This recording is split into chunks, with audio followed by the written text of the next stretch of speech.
In the 2020-2021 Ghana Premier League season, who was your best player when the season came to a close? Well, Kumasi Asante Kotoko's forward Fabio Gama has got an opinion, and you'll hear from him later. We'll also be talking about Accra House of Oak, who will be coming up against with Casablanca in the CAF Champions League at the Accra Sports Stadium. Two of their players have been speaking to us, and they think this fixture is going to be a very difficult one.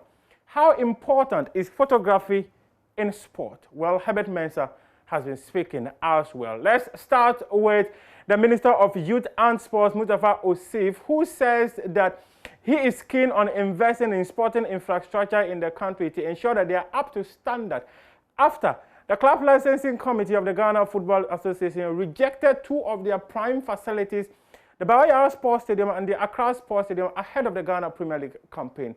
Mustafa Usif says government is committed to ensuring that every facet of the sporting industry benefits from their investment. There's more in the following report.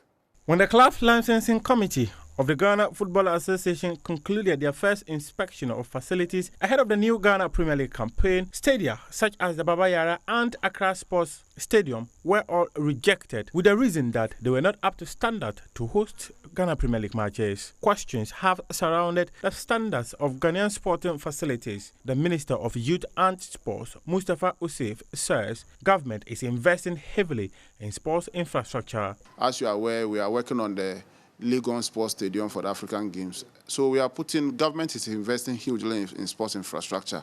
We also know that the 10 youth resource centers are currently ongoing, which is under the National Youth Authority. Also, AstroTurfs are crisscrossing across the country. We have them in communities in constituency. We have more than 70 now, and we are counting. There are some still which are under construction under various agencies, and the ministry is coordinating to ensure that we get at least every district to have a very befitting sports facility. Renovation works on the Bawayara Sports Stadium started in March 2020, forcing Ghana Premier League clubs that uses the facility to relocate to other venues. Supporters of Asante Kotoko and that of King Faisal are hopeful this is a year they could be using the stadium. Their hopes were dent a blow when the Club Licensing Committee rejected the facility. However, Mustafa Usif says the areas earmarked by the Club Licensing Board could easily be fixed. Per the assessment we did at the Bawayara Stadium, I personally visited the stadium with the AESL, the engineers, the consultants working with the contractor on there, and the field and everything that the consultant work was satisfactory. Okay. But the GFA also had their own mechanism of with the AESL, the engineers, so the consultants working with the contract. So the issues that they've identified are not things that cannot be ratified. Okay. So the Sports Authority will liaise with the Kotoko team to ensure that those issues that they identified not to be satisfactory are addressed so that they can use the facility. The Bawayara Sports Stadium is the home venue of Asante Kotoko and King Faisal.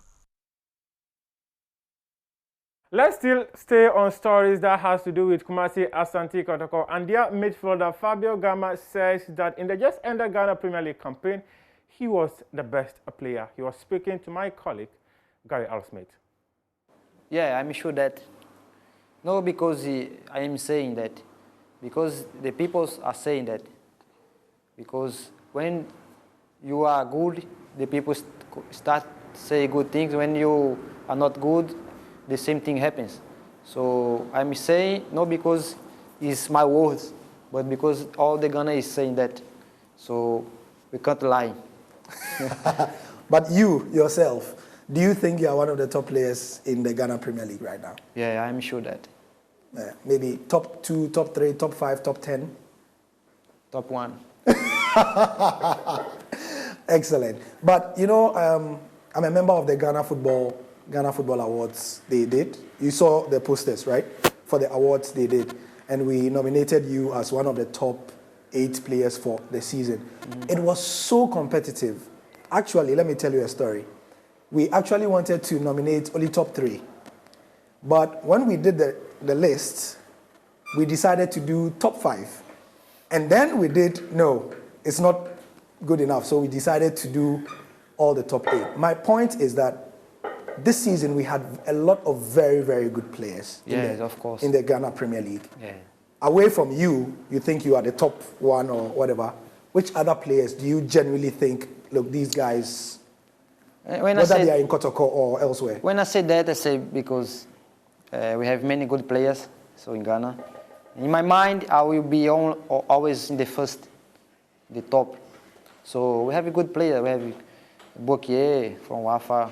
Augustin Boache. Yes. We have Salifu Ibrahim, very good. We have the number 10 from Great Olympics. Gladson Awako. Yes, so they are very good. We have Ganil from Kotoko, Mudaziru. So we have many good players. It's impossible you choose only 3 or 5 or 10 options because we have too much more than this. You understand? From Asante Kotoko, let's talk about Accra Hearts of Oak. And this weekend, they will come up against Wydad Casablanca of Morocco in the second phase of the CAF Champions League. 2 of their standout players, Emmanuel Neti and Afriye Bania, has been speaking to my colleague George Adejunior. They believe that fixture is going to be a very difficult one. So far, I think it's been good. With our first game against Kamsa, we were able to overcome them by winning 2 goals to 0, and we are progressing. Now we have a much tougher opposition in WAC, but I think it's not too much of a hurdle to cross. We are going to do our best considering the training sections we've had, and with our technical team, I think everything is going the right way for us come Sunday. We are going to deliver. Yeah. Bunny, you had a fantastic season. The 2 of you had a great season in the Ghana Premier League, and of course in the FA Cup. Have you forgot all of that and your mind is straight on the job? No, it's all on the job. Because what I did to gain that name last season, I think I need to do more. Because to have such a name, it's very easy, but to maintain it, it isn't easy. So I need to work extra and then maintain it or have more than what I had last season. How did you see the first game? The first Champions League game, comes out. Did you see that?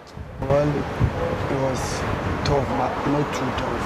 It was God's grace, we were able to win and then with progress. So we are looking up for Sunday's game against WAC. I think that will be, as my brother said, tougher game. And then we also ready for them. Good. Emmanuel, tell me, you've had quite a number of players joining you. Salim, Abu, Befi, plenty, Suraj and co joining you. How's the camp like? Yeah, this is one big family, the Phobian family, and any player that joins, we welcome that player with love. We show them the norms, the do's and don'ts in camp, so it's easy for them to quickly settle in, and they are quality players who are going to add up to beef up the squad for the coming season. They are equally good players, and with their output on the field, we saw what Salim did when he came on against Kamsa. I believe that is the little we've seen about Salim.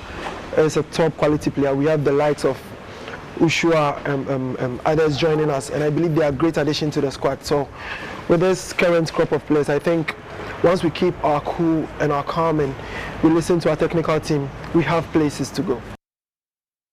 Let's talk about rugby now, and board member of the Africa Rugby Union, Herbert Mensah, has underscored the importance of the media in the development of the sport on the continent. The Ghana Rugby president was speaking during the inaugural Media and Photography Awards. Joy Sports' Asar Bidiako has the rest of the story.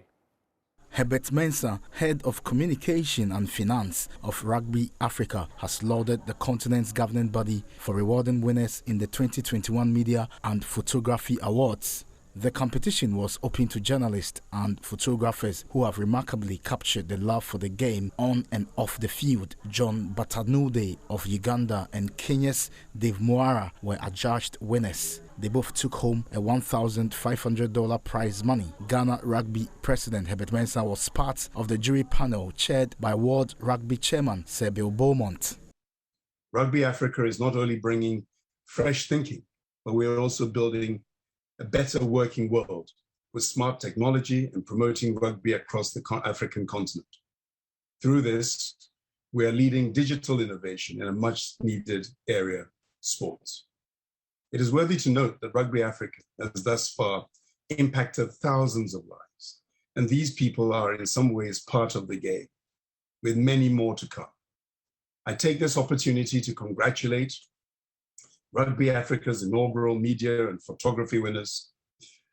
All the names, I believe, have already been put out there.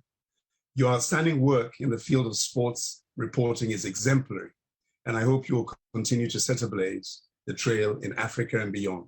The 2021 Rugby Africa Media and Photography Awards seeks to honor journalists and photographers who, through their works, have promoted the sport in every corner of the continent.